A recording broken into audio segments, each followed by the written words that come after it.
You can make excuses. You can say, look, he doesn't know the extent of the injury. No, we don't know if it's a knee, whether it's an ankle, whether it's foot, whatever.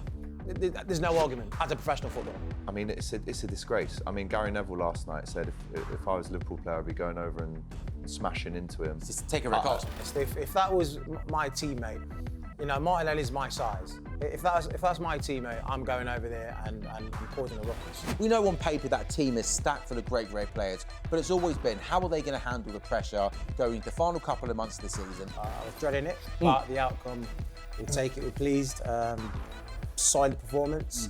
Yeah, the onus was definitely on Arsenal. All the pressure was on Arsenal as the home team to insert their game plan and show us, as the current champions, why they are the champions-elect. And I don't think across 2 games, 180 minutes, Arsenal have laid a glove on Liverpool.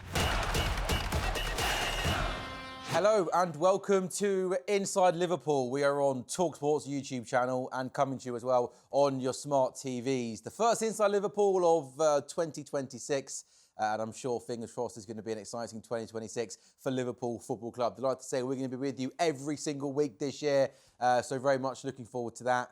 Very excited to be alongside the great man, Jermaine Pennant. I think weekly with you, Jermaine, is that, have the I's been dotted, the T's been crossed? I think so. Or, yes, I could be grazing your screens alongside yourself. So hopefully we can share a lot of smiles and enjoyment now. Well, we did last season, didn't we? Which was great fun, wasn't it? So fingers crossed we can get back to it in 2026. Correct.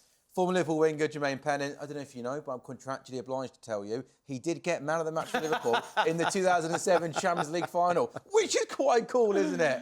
And also delighted to say that Alex Gildea-Trott from COP TV, a man that I'm sure Liverpool fans will have seen across various platforms, is also with us. Happy New Year, guys.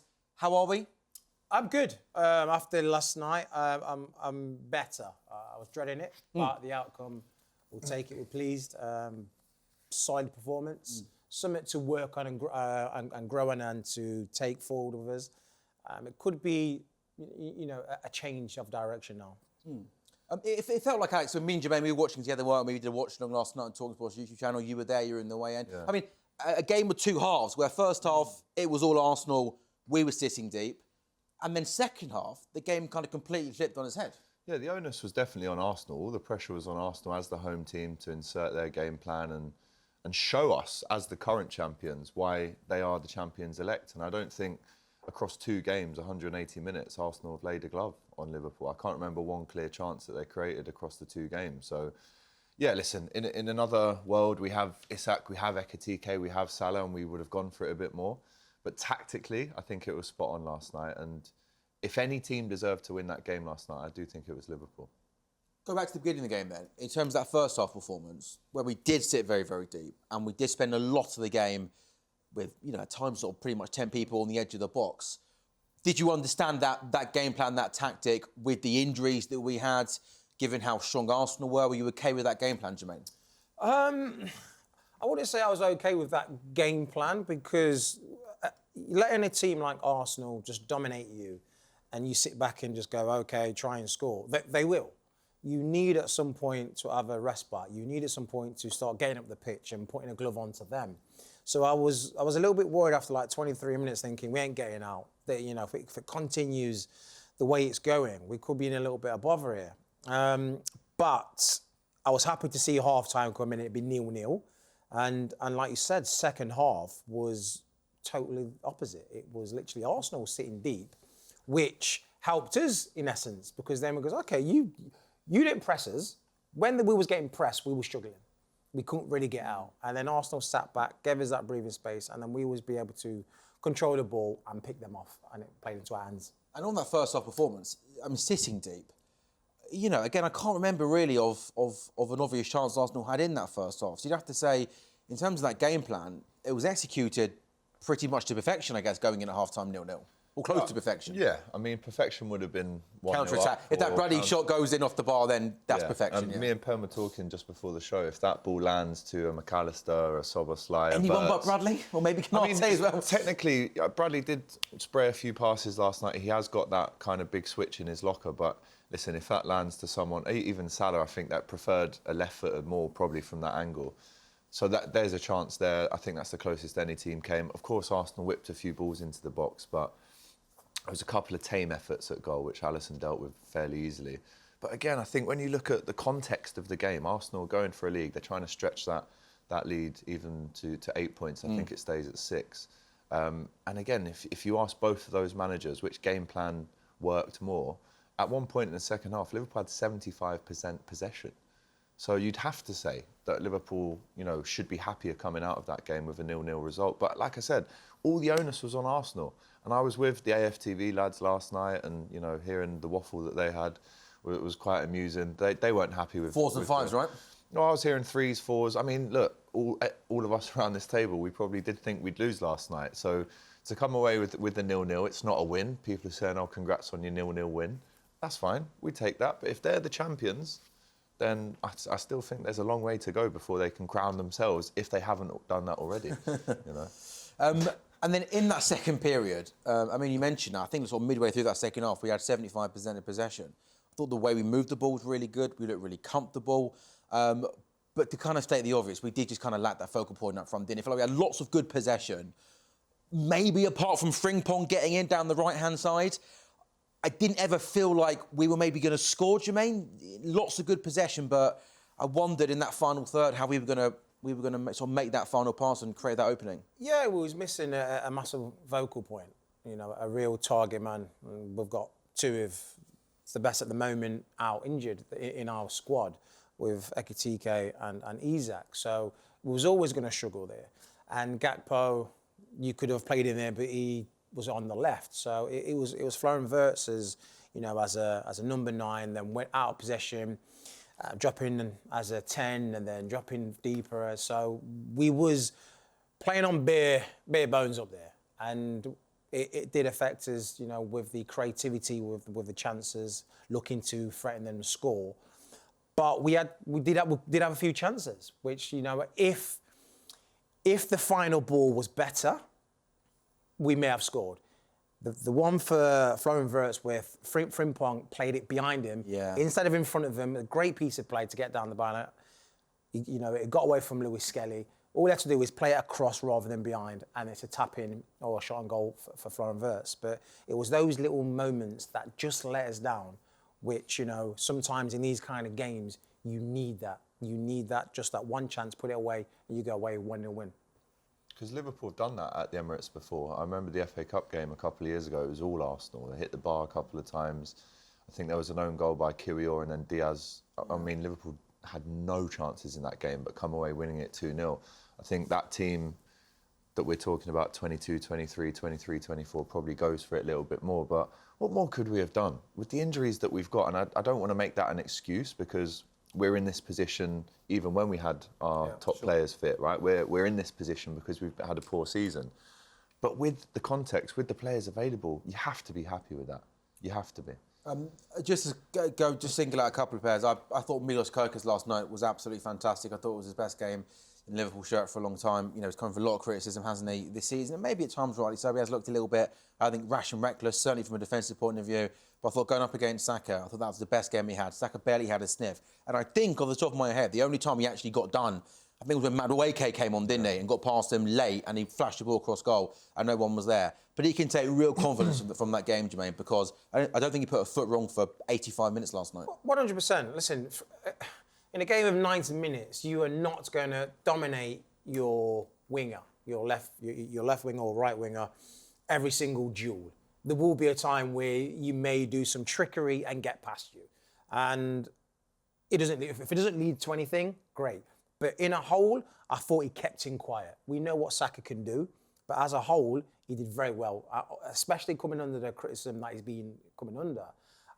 That, for him, would do absolutely massive for his confidence. Going in now to the next games in I've just dealt with one of the best right wingers in the league for the past 3 years. I've kept him quiet. We've kept a clean sheet. That now is going to really, right, I've landed. I'm here now. I'm at Liverpool. I can do it. Yeah, I think when you look at the early start in the season, he was obviously very poor defensively and pretty much going forward. The Arsenal game, actually, in August, he was brilliant in that game. Yes, he's rash. Yes, he goes to floor, but he got everything right yesterday. And I think there was a period where, as Liverpool fans, we were going, do you know what, just get Robbo back in. but he's slowly but surely keeping Robertson out of the team, which, is a big feat considering how amazing Robertson's been for the last 9 years for Liverpool. And I think now, with these games under his belt, clean sheet away at the Emirates and some other good defensive performances, I think he's pretty much nailed down that position now. I don't want to speak too soon because Robertson can always and probably will play on Monday night. That'll be natural rotation. It's only natural. It's only natural. But yeah, he's... for me, I do like the fact that he gets stuck in. He wins a lot of headers as well. For how small he is, he's got a big leap on him. Last night in the air, really good. Went to ground, but comes away with the ball a few times. I mean, there was that. I was at the game against West Ham where he's kind of headed the ball on the floor. There's 2 lads around him. He managed to squeeze away, and he's a warrior. He's a fighter, and that's what you need in these times when we need players that are really going to scrap for the team at the minute. I think that sometimes happens, Jermaine, as a former player, that if you're not in a good patch of form, that just one good game, maybe from a winger's point of view, one good goal, one good cross, all of a sudden the pressure's off you and then everything just feels completely different? Yeah, 100%. Confidence is key. Confidence is massive in a professional footballer's career path and consistency. So we always looking just for that something out there to give us that kickstart, that momentum, that positivity for the next game. Whether it's you score a goal as a striker, right? You think, right, I'm going to score next week, and you do, and you get in this rhythm. Or if it's a midfielder where you're doing a bit of jinking, you're assisting. If you're a defender, you're keeping clean sheets. So putting in solid performance like that against everyone talk about the favourites for the league and the championship, and you come in against Saka, who's a great player, then yeah, for his confidence, it's going to be absolutely huge. And but we did see this against Arsenal when it was at Anfield against Madueke. So hopefully now, this kind of nails it down. I have to say though, in that left-handed side, when Gakpo's ahead of him, it seems I know Gakpo was more playing through the middle last night, but when Gakpo is on that left-hand side, it's like he's allergic to the overlap. Kirkus does make them runs kind of outside and is almost looking for that pass, but Gakpo doesn't seem to find him. I actually think he plays much better, Kirkus, when Wirtz is on that left-hand side, because again, he keeps the ball close. He's always looking for that reverse pass back out.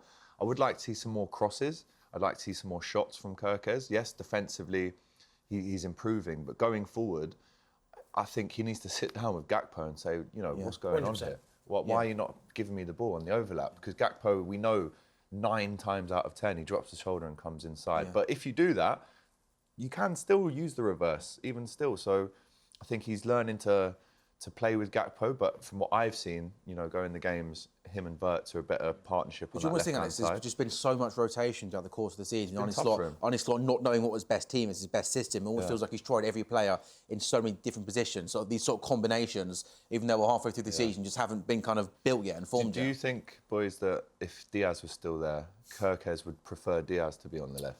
Oh, 100%. Diaz is your ultimate winger inside forward. He works hard, he tracks back, he closes down, he goes outside to the byline. He also comes in like a Gakpo. What Gakpo does, he does both. So if you're a left back or right back, you're not sure. Well, if I'm marking Gakpo, I know, mate, you're going in there, you're going inside. I know what you're going to do. Yeah. I know what you're going to do. When you've got someone like Luis Diaz, I can't show you inside because you're going to do something good. I can't show you down because you might want to go down to the line. So you're in what do I do? So... You'd love Mane as well. I mean, that's we'd all love Sadio Mane. That's the best winger apart from Mo Salah that we've had in the last 20 years. But if I'm Kirkus, I am screaming at him because when I used to play and I had right backs bombing on, you had Finnan that you could knock it down to as well. And not. They've made a 40-yard sprint and I've come inside and fluffed it. I'm hearing all sorts. Was your right back a Liverpool Finnan? It was not below, was it? It was like later, wasn't it? I had Steve Finnan, I had Arbeloa, whoever they put out there, I had a few. But between Finnan and Pennant, you've got 2 great crossers there. I look at Kirkus and Gakpo. Gakpo's not a crosser. No. But one of Kirkus' biggest strengths of the ball, that ability to wrap his foot around that ball and Tottenham away, 100%. Won the ball back, carried the ball and pinged it first time. Newcastle away last year where he scores, takes his top off. I want to see a bit of that. But he's obviously... No, I mean, well... Well, no, that was impressive as well, by the way, I've got to say. If you score, get the top off. No, hey, I remember that. I've got to say, the cross was good, the physique as well. I mean, if I had a body like that better, Jermaine, I'd never have a top on, you know. Have to make it weird, don't I? So Kirkus was good. The only bit of bad news last night was Conor Bradley, who, look, we never want to see any player get injured, never a good time to get injured. But he had a great game last night. I thought he was really solid last night. And, you know, you played the game, Jermaine, but those injuries, when it's a non-contact injury and a player goes down, you immediately wince yourself, don't you, and fear the worst. You looked nasty, you looked awful. You fear the worst. When, like I said, when we go down and there's no contact or, you know, no one really around us, something's bad's happened. You know, yeah, when we're, you know, tussling and I won't say fake an injury, but go down, try and claim a foul, that's totally different. But when there's no one around us, we wouldn't just drop to the floor for no reason. It means serious. We're not trying to time waste. So for him to go down the way he did, and you could see him wincing, you know, the pain on his face, you know, whether you're the opposition, whether you're the fitness, whoever you are, you know that player is in a spot above her. And he's going to need treatment or help. And you know, obviously, I think what Martinelli did is obviously kind of something that got spoken about a lot last night. I think he has apologised, but for those that haven't seen, after Bradley went down, I mean, I think Martinelli obviously assumed that he was maybe trying to waste time or something, kind of threw the ball at him, didn't he? Kind of tried to throw him back onto the pitch. And one thing I would personally say in Martinelli's defence, if I can, I don't think in that moment, maybe in the heat of the moment, Jermaine and Alex, that maybe he quite realised what was going on. Because if he did, Jermaine, surely a professional footballer wouldn't do that to a fellow professional footballer. If in that moment he knew exactly the extent of that injury, would that be fair, mate? I know that we know. You can make excuses. You can say, look, he doesn't know the extent of the injury. No, we don't know if it's a knee, whether it's an ankle, whether it's whatever. But we know as professional footballers that something's serious. Because there's no contact challenge. There's no contact, so something's pulled, something's snapped, something's done something for you to all of a sudden just drop to the floor. And we know that as professional footballers. We've seen it throughout our career. We may have done it ourselves. We've seen other teammates go through it. We've seen it in training. We know. It's not something, you know, foreign or, what's going on here? We know. So I get it here at the moment, but he's been long around enough. He's a senior player. He's been to know the game, to understand that, this guy might be, this might be in a bit of a pickle here. Yeah. So to do that, you can't, there's no argument as a professional footballer. There's no argument. That's fair. Look, I respect that he's come out and apologised. It's the right thing to do. I appreciated that. But in the moment, I don't think Bradley even knows where he is in terms of where the line of the pitch is, because it happens on the line. And he's kind of rolling around, he's kind of punching the floor. He must be very distressed. I mean, he throws the ball at him like he's some big tough guy. Yeah. And then it's not like a little one-arm push. He shoves his whole body. Well, he picks him up pretty much, which could even make his injury even worse than it is. So, listen, you know, Arteta's come out and said we know the character of Martinelli.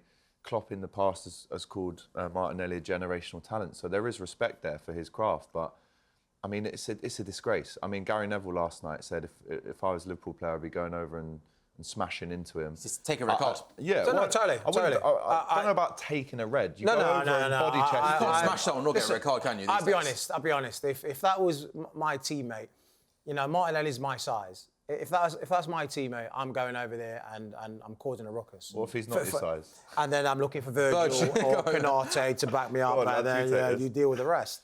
But no, that. Can I just say, I didn't want what I said there to make it sound like I'm defending Martinelli, because I thought my thoughts are obviously only on Conor Bradley. I maybe just, what I was trying to say is, I maybe just think that probably Martinelli's maybe woke up this morning, looked back on it and thought, oh my goodness me, I've seen the injury. He's probably embarrassed. Didn't think he was maybe exactly that. Yeah. I also completely take your point, Jermaine. And like I said, respect to him to coming out and apologising. He probably does feel a bit embarrassed, doesn't he? Yeah. Thinking. But in the moment, it's a disgrace. Yeah, it's a sure. disgrace. You cannot do that. Also, I mean, I love Jurgen Klopp to bits, but calling Gabriel Martinelli a generational talent. Well, this was he doesn't get much wrong, but I think he might have got that wrong a little bit. A very good player. Generational talent? No. Well, we know now it's not true. You know, he had a fantastic, couple of seasons when they all did, when Odegaard, Saka, Martinelli, when there was both just firing on all cylinders. I think, between them all, they was in double figures of goals and assists that year, and rightly so. Yeah, look, great talent, but it is not kicked on to that next level. Yeah. Not kicked on to that next level where everyone probably thought they would, even the Arsenal fans.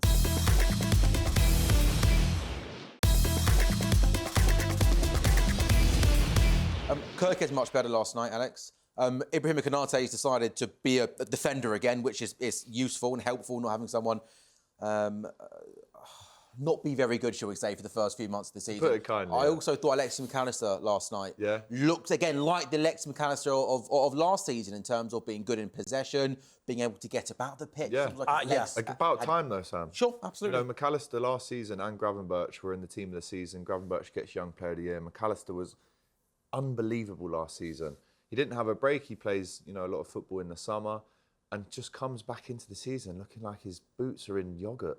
Like the way he's struggling to get around the pitch.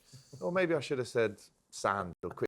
No, why was yogurt the first thing that came to mind, Bob? Clumpy, you know, he's like he's drowning in yoghurt. He can't clumpy? really... Well, if you have Greek yogurt, What yogurt are you Yeah. having, Alex? Muller rice. There you go. Good plug for Muller rice on Inside Liverpool. There we go. But yeah, I think the way he's fallen off a cliff this season needs to be studied. But yeah, look, last night there was a few line-breaking passes. There was good possession, you know, some good passes that cut out. I mean, that chance when Conor Bradley hits the bar, the 10 seconds before that, we're playing really incisive football on that right-hand side. We open them up. Frimpong's got that pace. But I need to see that from McAllister every single week. Sure. And we've been seeing him get dominated by Leeds midfields, by Sunderland's midfield, by Wolves midfield, which isn't acceptable. I personally, last night, would have started Curtis Jones ahead of him based on form. But again, we talk about Kirkus. You've had a good game. You're staying in the team. Maka deserves to now play, I'm not sure on Monday night, but definitely against Burnley, where, you know, there's maybe it's a more favourable fixture for him. But I love McAllister. I think he's a wonderful footballer, but we need to see him playing like that, if not better, every single week now. I mean, there's no excuse for him to fall off in the way he has.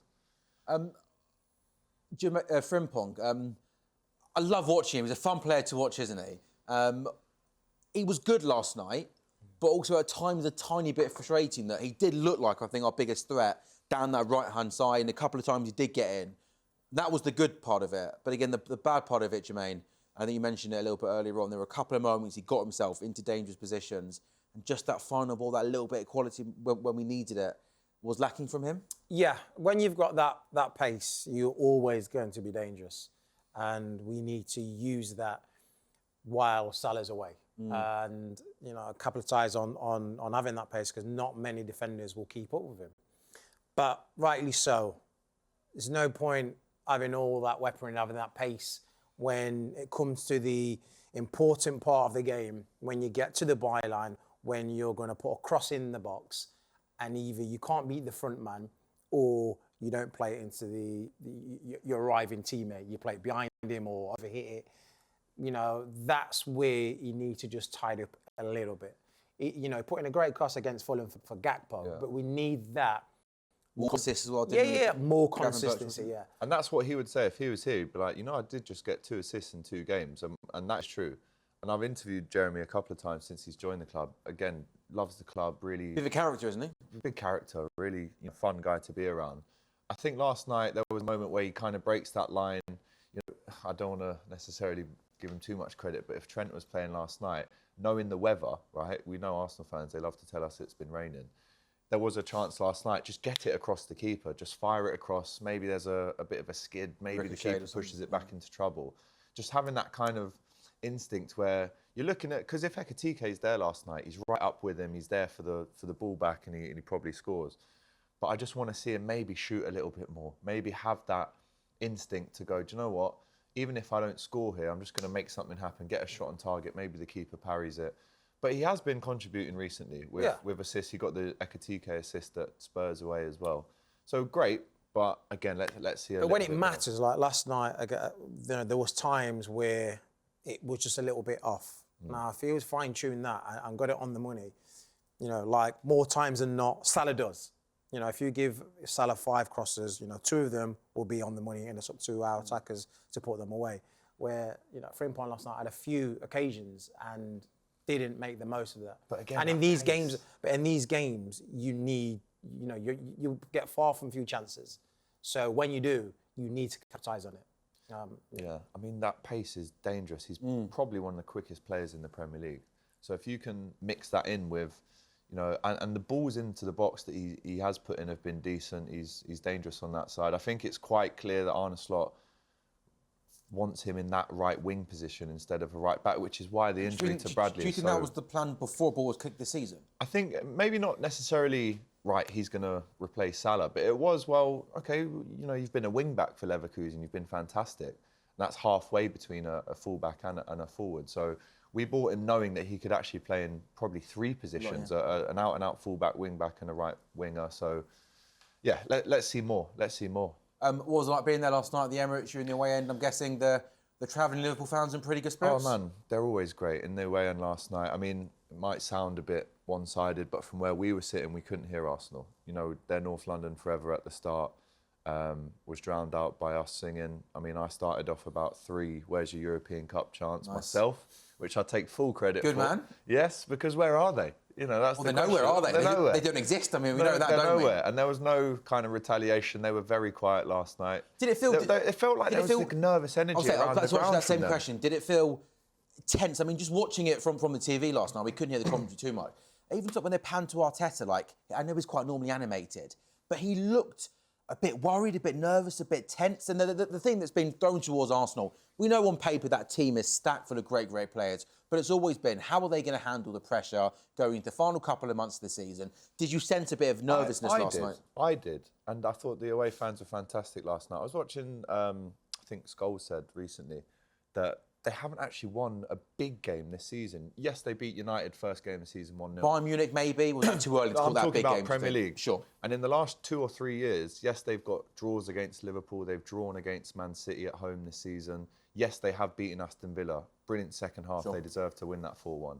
But when it comes to the big games, have we seen Arsenal in recent times? No. I know they beat Man City 5-1 last year, but have we seen them beat Liverpool in the last 2 seasons? Have we seen... I mean, they lost at home to Villa and away, I think, they beat them last season away 1-0. But these big games at the Emirates, yes, they've had 16 games this season at home, won 14, drawn 2. Fantastic fortress. But can they actually go and beat a City at home? Can they beat, a Liverpool? Can they go and beat a Chelsea? They drew to Chelsea as well. Big games, they don't win. They were frightened last night. I would use that word. Because, again, to be the home team and not necessarily create 3 or 4 clear... I mean, Gyökeres last night. Yeah, Timberlands and boots, Timberlands and jeans.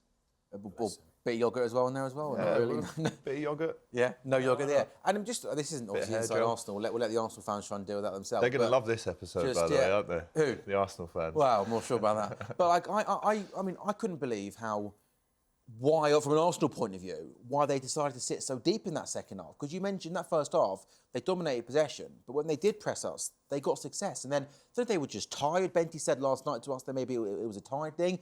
But again, going to the team at the top of the Premier League, I almost couldn't believe how much respect and time they gave us on the ball in the second half last night. Yeah, second half was their game plan was totally different. As in, like I said, we could bring out the ball with our defenders. Our midfielders wasn't getting pressed. They had the whole team behind the halfway line.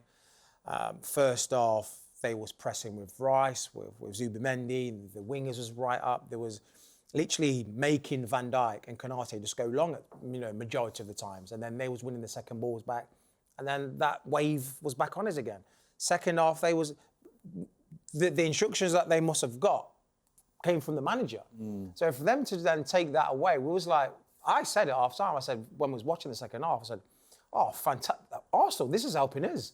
Thank you very much for not putting on that pressure, because if they'd have continued that for 90 minutes, it would have been a different outcome, because there's only so much pressure you can soak up, But to limit Gyökeres to 8 touches for the whole game, I mean, Alisson had 40 touches last night. I think you have to credit Liverpool's defence and the way tactically they limited Arsenal very well. And again, that's a positive. You go into, and we talk about turning points. How many times have we said that? Oh, we'll beat Inter Milan. Does it feel like a turning point, don't you think, Alex? I think it's not. Listen, Liverpool on the longest unbeaten run in the Premier League right now. Who would have thought that 10 games ago? 9 games unbeaten. Is it a turning point when you go, right, that's where everything changes? I wouldn't say that. Sure. But it's definitely some kind of foundation to build on. You go and play Burnley in the Prem next, then it's Bournemouth away, that's going to be a tough game, Newcastle at home. If you win all those three, then suddenly, you know, January's been a good month to Liverpool. But look, if we lost last night, we'd be back down in the dumps today. We'd be going, where do we go from here? But it's. I'd have accepted it. I'd have gone, no. You know, I knew this game was going to be a loss. If we did lose last night, it's the way you lose. I'd have said, yeah, you know, even if it was 2-0, 3-0, I said, yeah, this is what I was expecting after previous performances and the goals that would be. So maybe it is a turning point then. Yeah, but what is frustrating and. Good vibes only, Jermaine, on the first Inside Liverpool. No, it's good vibes. But I'm saying, well, what is frustrating is that we played Liverpool, we played Arsenal, 180 minutes, and we have not conceded against them. Yeah. How do we go away to Leeds, concede 3? How are we conceding Leeds at home? How are we conceding against Fulham 2? How are we doing this, but against apparently the favourites to win the Premier League? Forest 3-0. We lost. Like we can do it.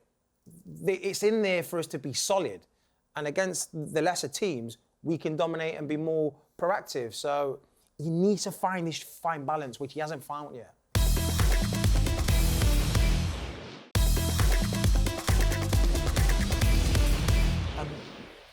I'm going to go off topic completely here, but it's in my head, and this is a really niche question to ask you both. If I said to you something's happened in 2026 with Virgil van Dijk that's a little bit different, something we've seen, would you know what I'm talking about if I said that to you? No. No, you probably wouldn't. So I've always had a thing with Virgil van Dijk that I've never seen him without the man bunning. Yeah. The man bun is, I've all like arriving at the game, leaving the game, in interviews, that bun is always there. And I've always wanted to know what Virgil van Dijk's hair would look like, not in the bun. And I've never been able to answer that question. He left Fulham on Sunday with his hair down. Oh, it looked perfect. It looked longer than I thought, glowing, locks, absolute like a perfection. Dutch Viking. Literally, yeah. So you know what? Who actually cares about the result? We saw Virgil van Dijk with his hair not in a man bun. L'Oreal adverts when he kind of does that and it all. My 2026 has already been completed. You want to see that, don't you? I think the last Van time. Dijk? You want to see him with his hair up. Yeah, has he done that? Well, I think the only time I've seen it was the Fulham. We had the hat on, and you could see it coming out the back, couldn't you? But I think the last time I was on here, I said how great he smells when you see him up close. Who said that? I did, and his hair is like pressed to his head. It doesn't move an inch. Even when he wins all these headers, it doesn't move. I remember Charlie Austin when he was on the Breakfast Show on talkSPORT was like great. about Virgil. He's like, the only thing that matters, he smells unbelievable. But when you're a professional football player and you're about to go out and play a game of football, are you seriously spraying before you go out? Surely not. Surely you've got bigger things. I mean, in the studio, I did an Ashes preview show with Darren Goff, and he said the one thing he'd always do is before he goes out there and bowls for England, he'd make sure he smells good. I'm like, Goffy, who cares? Smell bad, because then no one wants to stand near you. No one wants to go near you, right, yeah. No, it is a thing. It is a thing. Like, I used to put Vicks there, a big block of Vicks. That's just to help me, But that's to get it, that's, get that's the to help oxygen performance. flow. Yeah. Is it feel good, play good? You want to smell good, feel good, play good? Yeah. I don't think it looks for you. I don't know you don't about want that for me. I'm not sure. I mean, I think I've done that before. I think because you wash bags there, everything's there. You just want to, Virgil smells it's you in it. You're representing yourself, so you don't want to be out there going. That's why he's barking up the wrong tree. You know what I mean? You want to be fresh and even though you start sweating, you just. Virgil smells like a mix between oud and talcum powder. That's how I'd describe it, being up close to him. But I'm not sure about the spraying. I mean, you want to look decent on the pitch. Let's look ahead, shall we? The immediate future is Barnsley on Monday night in the FA Cup. We know we've got... There you go, talking of hair, you should just... done the old Jokeris. Making sure that hair is going back there, the locks are there. What sort of team should Arne Slot pick on Monday against Barnsley in the FA Cup? Well, look, in the Cup game against Forest, it was the team that was put out... Sorry, Palace, the 3-0 game. The team that we put out, I mean, I took my missus to that game, right? I bet she loved you for that. I take her to the big ones. Last year, I took her to Accrington Stanley. She said, who are they? I said, exactly. She went, what do you mean? I went, don't worry. Is she a Scouser? No, but she's a Liverpool fan now. She's from Nottingham. She's from your neck of the woods. I took her to the Palace game. She's like, who is that? And I'm looking at the program. Yeah. I don't even know, babe. So I don't want to see that again. We almost threw that game. But I'd expect to see maybe a Mamadashvili in goal. You'd expect to see Gomez, Robertson. You'd expect to see Gomez. You'd expect to see Curtis Jones. I mean, this would have been a great game for a Harvey Elliott, for a Tyler Morton, for a Quansah. the squad is obviously a lot more depleted now. It would have been a great game for Leone. I mean, up front, what are we thinking? I mean, Gakpo is probably going to have to start. Chiesa probably has to play. Whoa. I know it's asking a lot. Mate, Federico Chiesa to play a football match. We don't want ridiculous hot takes like that in this studio. Federico Chiesa starting a game of football. Should do, mate. Have you gone crazy? Should do. One thing I do think is important, I know we threw that cup game, didn't we? But our next league game's on Saturday, isn't it? So there's a 6-day gap. Yeah. Burnley at home, hopefully should be okay. So even if he rests some players, they should definitely be on the bench. I don't want to see the players rested and not on the squad. No. Have them on the bench just in case we got ourselves in a pickle. They need to be in the squad, and I think it's got to be a mixture of senior first-team players and a bit of the academy guys. Not all academy guys going out there. I know it's Barnsley, but we'll be boys against men, and we will get found out and we'll get knocked out. It'll be the same situation as Plymouth. Yeah, but again, immediately that was horrible. We've got Mamadashvili, Gomez, Robertson, Jones, Chiesa, and Gamoa for sixth place. Who's that? Rio, yeah. And Will Wright, the winger. Have you seen much of him? I haven't. I've heard good things about him. But this is the thing is, with this, I mean, Jermaine's played, I think, in 07-08. Didn't we lose to Barnsley at Anfield? Weren't you in that game? I think on penalties. I don't know if that was the League Cup. Yeah, I wasn't playing. I didn't play in that game. No, of course not. You thought, Rafa, I'm not messing around with that game at home. Haven't a Waterlooville. Do you remember? Yeah, I remember that game. 5-2 at Anfield. We obviously won that. We were 1-0 down. Yeah, but I played in that one. We was 1-0 down. Scored a I was like, hat-trick, what's going on here? This is not in the script. Barnsley was 2-1 in 2008. Yeah. So we lost. Yeah. So let's not repeat that. I was injured. Yeah, well, I was. I think that was near the game with your goal against Chelsea. It would have been the same kind of. Yeah, time. I was rested. that game. Rafa was like, great goal. We're not bothering you, but with Barnsley. But we should be taking the FA Cup seriously. Listen, the FA Cup is a competition that Liverpool should be aiming to win every single season. I agree with that. Right? Klopp obviously did win it on penalties against Chelsea. I think because of the way Liverpool went out last season, I think Arne Slot still holds that Chiesa performance against Plymouth against. And Harvey Elliott, I think. Yeah. And it was shocking that game. It was a bad performance. So because of Plymouth last year, use your loaf and say, right, that can't happen again. Right? We have to win this game. We're playing Barnsley at home on a Monday night. It's a must-win game for Liverpool. I don't care what anyone says. Put a strongish team out, confidence booster, win that game, try and keep a clean sheet, which we haven't done in the Cup so far, and get through to the next round. And if you want to make changes, if you're 2 or 3-0 up, that's when you bring on more academy players. That's when you take off a Gomez. Because playing him 90 minutes at the moment, he could get crocked, and we're down to bare bones. So, start strong, then rest players, not the other way around.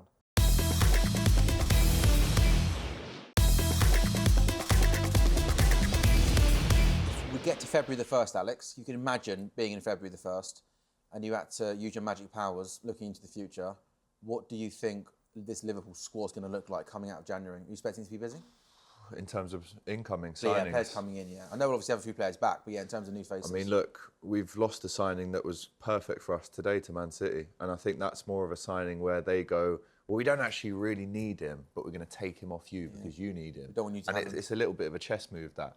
Listen, the obvious, don't they, City? Yeah, the obvious move is Mark Gahey. We were so close. He was in Liverpool training gear, taking pictures for the socials to announce him. We all know what happened. We didn't get it over the line. We messed them around a little bit too much on that deal for my liking, which actually might harm us going back into these negotiations in January. It's why they might say, well, you left it till the last day. Give us a bit of a chance. We need to go out and replace him. And that's why that deal fell through at the last minute, because they didn't get it. The player was Igor, who they wanted Palace. They didn't get him, and that's why they pulled it. Yeah. But Glasner has now come out and said he's open to maybe getting rid of him in January for the right price. Arsenal threw their hat in the ring. I think that's maybe a smokescreen. They definitely don't need another centre-back. But I'm going to throw this back on you.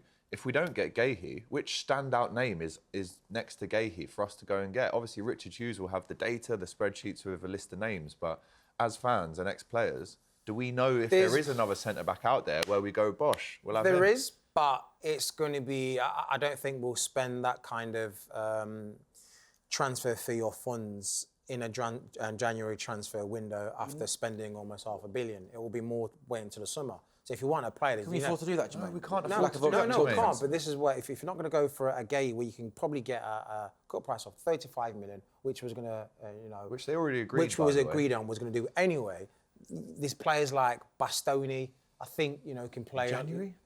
Well, this is... But my question to you is January. Which centre-backs in January can we go and get? Can I say the name you said? Yeah? The Brentford player, Nathan Collins. I'm not saying Brentford will just roll over and sell him. Like, he's their captain. But if we come in with a decent price for Brentford, but he's someone who's Premier League proven, been really, really rock solid this season. And he's a name that I really like. He'd be good. And again, if Leone was still fit, maybe we wouldn't even need another centre-back. But that is the priority in this January window. We have to make a move in this window. We cannot watch this window go by with everyone else bringing in their targets, or even players that weren't their targets, but because they were our targets, they've bought them. We can't stall here. We have to act quickly. We're now in, January the 8th? A third of the way, nearly through the month. We're a third of the way through, and there's not even been a rumour. So I don't want to see us wait until the end again. Why do you think the club would be against just going back in for Gakpo and getting it done? Or do you think it's just not going to be that Maybe simple? they're a bit burnt from the negotiations that obviously didn't end well for Liverpool in Yeah, but you've got to put that aside, though. Yeah. You've got to put that I agree. a bit, but listen, forget your morals, forget your egos. We, the team, need this. So it doesn't matter how you feel. Oh, we didn't go right. No, just put your ego aside. How much should we get put a deal aside for a centre-back in January then? Well, that What's it gonna 35 cost? million is still there because we was going to do it in the summer, but it didn't happen. So it's not gone anywhere. That's still available to And Palace spend. know they're 6 months away from losing this guy on a free transfer. So anyway. you just got to go in and go. What surprised me with that is, like, in the summer, what the club showed they were going to do is go and get what they wanted, right? Is it going to be Ekitike or Isak? They wanted both. They got both in the end. They kind of showed real big, we're Premier League champions energy. We're going to Liverpool Football Club, going to get what we want. The centre-back thing is pretty obvious that we needed it in the summer. I think 6 months down the line, it's pretty obvious we need it again in January. I agree with you. I'm surprised we're sitting in, January 9th, 10th, whatever it is, still without a centre-back. Or Mark even Gahey's rumoured. there. We know Yeah. Mark Gahey wants Not to come to even a rumour. Liverpool. We know Palace are open to selling him. Call up Steve Parish. How much do you want? Get Mark Gahey in. Because you know what, guys? We've still got a chance of coming top 4 this season. Season's not We've got a over. chance of winning the FA Cup. And we know with the Champions League, we might not be the best team in the Champions League on paper, but we know we've got world-class players of that team. We've seen way worse English teams win the Champions League before. We're still in the Champions League. We can win the Champions League this season. Champions League football suits us at the moment better than the Premier League. Yes. Because teams are not coming up against you and doing a crazy mad block, which we, some reason, really struggle against. And it's not long balls, it's not, long throws, it's not, relying on set pieces where we're struggling. European football teams are coming at you because they believe they can beat you. So they're not sitting back. And that's where the game's open, and that's where Liverpool find their space. So Champions League football suits us better at the moment than the Premier League. So, yeah, you're right. We should be strengthening and concentrating now. Look, the Premier League's gone. We're too many points adrift. But the Champions League, that is possible. Got to get someone though. Yeah. We cannot have this window fly by with no signings. Yeah. And is it just centre-back, or is there anything else you think we need in this window? In an ideal world, we go and get another CDM, we go and get another... We're still about 4 players short, in my opinion. You still need a centre-back, if not 2. You still need a CDM, an out-and-out number 6. Obviously, Endo's... I love Endo, but he's past it. Gravenberch isn't that out-and-out 6. Still need a winger. I mean, how we've allowed Semenyo to go to City is beyond me. I'm really kind of looking at that move and going, what were we doing whilst Man City were not messing around? That's the thing I do respect about City. They don't mess around. Do you want the money? There it is. We'll have the player. He's holding the shirt up the next day. Whereas we're kind of pussyfooting around a little bit with money and we did meet the fee that Palace wanted. We weren't in the summer though, were we? No, and again... Maybe apart from the Gakey one, which was a bit too late. The only summer where even Liverpool fans have gone, that's unlike Liverpool to go and spend all that money.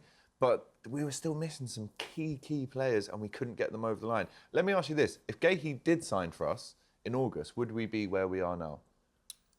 I think given the fact that Ibrahim Konate dropped an absolute stinker for the best part of 4 months. But you had no one pressuring him to replace him, did you? Yeah, so I'm saying if Mark Gahey was there, I think would have been much more solid defensively, and I don't think would have dropped anywhere near. Wouldn't have lost last minute against Chelsea, Palace. Least penalty he gave away when he shoved the lad over, brainless stuff. And by the way, since that bid has been accepted and we couldn't get it over the line, Gahey has beaten us 3 times. Oh, in the Community Shield as well, And in the league and in the cup. Oh, just get him done. Get him done. Now. Get him done. Today. Get him over the line. Send it. One question I'll ask you, Alex, because we haven't had you on the show a long time. We spoke about Slot and his future for a long time. A bit of a broad question on Arne Slot. We know what we've done last season, legendary stuff.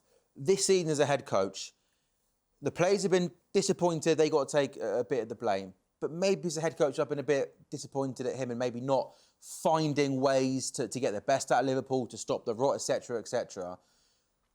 I don't want to word this question, make it sound disrespectful to someone that won us the Premier League last season. So if this question is not fair, tell me.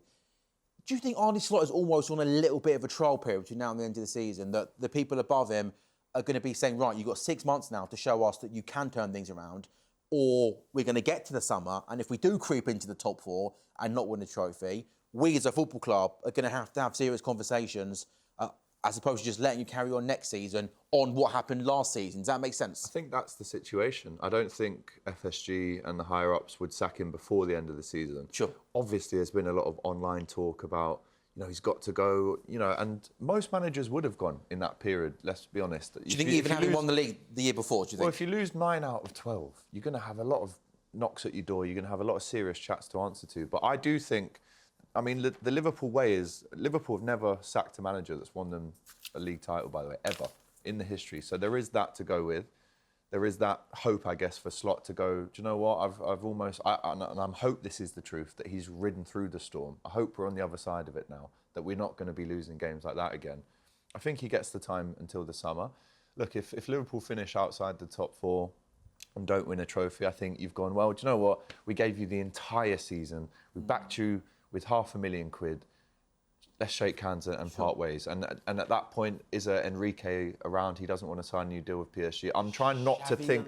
I'm not sure if it's the right fit. I'm trying not to think that far ahead to the point where he's going to go. But right now, he is the manager. He's won us a Premier League. You have to back him until the end of the season. And then we sit around the table and work out what the plan is going forward. But if he wins a trophy and gets us in the top 4, he gets next season as well. And we're not ending on a negative viewpoint. 2026, Jermaine. We've got Isak to come back. Ekitike, Salah's going to start scoring goals after AFCON. Obviously, we're finishing in the top 4. We'll take the FA Cup. Top 4 in FA Cup is going to be a good 2026? Oh, Jermaine, come on. Yeah, do you know what? OK, let's finish on that positive. Please. It will be, if we win a trophy and a top 4, some silverware and a top 4, it would have turned into a better 2026 than it started. As in, going into the season, I was thinking, favourites, Isak over the line. I know. Who's going to touch us? Who is going to touch us? And then we were in the first 5, not playing well. I was like, and then I was thinking, when these boys start clicking together, getting into gear, we are going to be on a next level. And then to see where we are now, if the 2026 can bring us a trophy and top 4, I would say I'm happy. I know we won the league in 2025 and it was the best day of my life. But as a calendar year, it was a very emotional. We lost Diogo. The tragedy happened with the parades. It's been a very emotional, challenging year for Liverpool. Yes, we won the Prem, but we've lost 19 games. On paper, it's not been a great year, 2025. So look, if we can get the top 4, I'd love number 7. Let's get to Budapest, the home of Kirkus and Szoboszlai anyway. Let's win the Champions League, win the FA Cup and finish in the top 4. I'll be over the moon with that, obviously. Alex, also wanted to finish with you. I know that obviously you're a passionate Liverpool fan. You live up in the city. You've got a season ticket holder. You've got a family as well that live in the city. And I know you wanted to mention someone very special to you and someone that loves Liverpool Football Club more than most. Yeah, listen, for me and my family, it's been a really challenging week. We lost my auntie Lorraine Herity, season ticket holder for 30-odd years. She's seen it all. She was there when Shankly addressed the masses at St George's Hall in 1965. She was there at Athens. She saw you, mate, with man of the match in Athens. Thank you, Auntie. Appreciate it. She was at Istanbul, the Wembley trips, Paris. She saw everything. She saw everything, mate. And she lived it. And I go to the game with her.